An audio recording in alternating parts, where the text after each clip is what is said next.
നമ്മൾ ഇന്ന് വളരെ എളുപ്പത്തിൽ തയ്യാറാക്കാവുന്നതും മിച്ചം വന്ന പച്ചക്കറികൾ ഉപയോഗിച്ചുകൊണ്ട് ഉണ്ടാക്കാവുന്നതുമായ ഒരു മിക്സഡ് വെജിറ്റബിൾ തോരനാണ് ഉണ്ടാക്കുന്നത്. ഇതിനായി ഞാനിന്ന് ബീൻസും ഉരുളക്കിഴങ്ങും ക്യാരറ്റുമാണ് എടുത്തിരിക്കുന്നത്. ഏത് വെജിറ്റബിൾ ആണോ നിങ്ങളുടെ കയ്യിലുള്ളത് അതുകൊണ്ട് നിങ്ങൾക്ക് ഉണ്ടാക്കാവുന്നതാണ്. ഇതുണ്ടാക്കാനായി ആദ്യം 3 വെജിറ്റബിളും ചെറിയ കഷ്ണങ്ങളായി മുറിച്ചെടുക്കണം. അതിനുശേഷം പാൻ സ്റ്റവിൽ വെച്ച് 1 ടേബിൾ സ്പൂൺ എണ്ണ ഒഴിക്കുക. തോരൻ പോലുള്ള കറികൾ ഉണ്ടാക്കുമ്പോൾ വളരെ കുറച്ച് മാത്രം എണ്ണ ഉപയോഗിച്ചാൽ മതിയാവും. കൂടാതെ എണ്ണ കുറവാക്കാനായി ഉള്ളി വഴറ്റി തോരൻ വെക്കൽ ഒഴിവാക്കി ഉള്ളി തേങ്ങയോടൊപ്പം ചതച്ച് ചേർക്കാവുന്നതാണ്.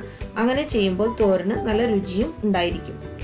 ഇനി പാനിൽ എണ്ണ ചൂടാവുമ്പോൾ 1/2 ടീസ്പൂൺ കടുക്, 1/2 ടേബിൾ സ്പൂൺ ഉഴുന്നുപരിപ്പ് ഇവ ഇടുക.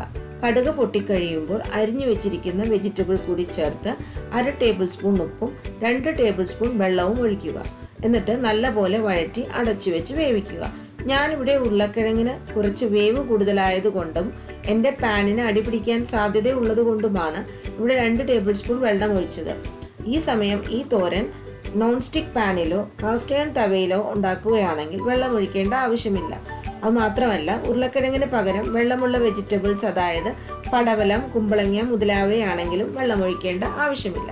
വെജിറ്റബിൾസ് വേവുന്ന സമയം കൊണ്ട് നമുക്ക് തേങ്ങാക്കൂട്ട് ഉണ്ടാക്കാം. അതിനായി 1/2 കപ്പ് തേങ്ങ 3/4 കപ്പ് വരെ എടുക്കാം. പിന്നെ ഒരു 6 ചെറിയ ഉള്ളി, 2 പച്ചമുളക്, കുറച്ച് കറിവേപ്പില, 1/2 ടീസ്പൂൺ മഞ്ഞൾ പൊടി, ഇതെല്ലാം കൂടി മിക്സിയുടെ ബൗളിലിട്ട് ഒന്ന് ചതച്ചെടുക്കണം. ഇപ്പോൾ പച്ചക്കറി നല്ലപോലെ ഇവിടെ വെന്ത് വന്നിട്ടുണ്ട്. പച്ചക്കറി ഇനി തേങ്ങാക്കൂട്ട് ഈ പച്ചക്കറിയിലോട്ടിട്ട് നല്ലപോലെ ഇളക്കി യോജിപ്പിക്കാം. ഒരു 2 മിനിറ്റ് കൂടി അടച്ചു വെച്ച് സ്റ്റൗ ഓഫ് ചെയ്യാം. അങ്ങനെ വളരെ എളുപ്പത്തിൽ ഇവിടെ മിക്സഡ് വെജിറ്റബിൾ തോരൻ റെഡിയായി.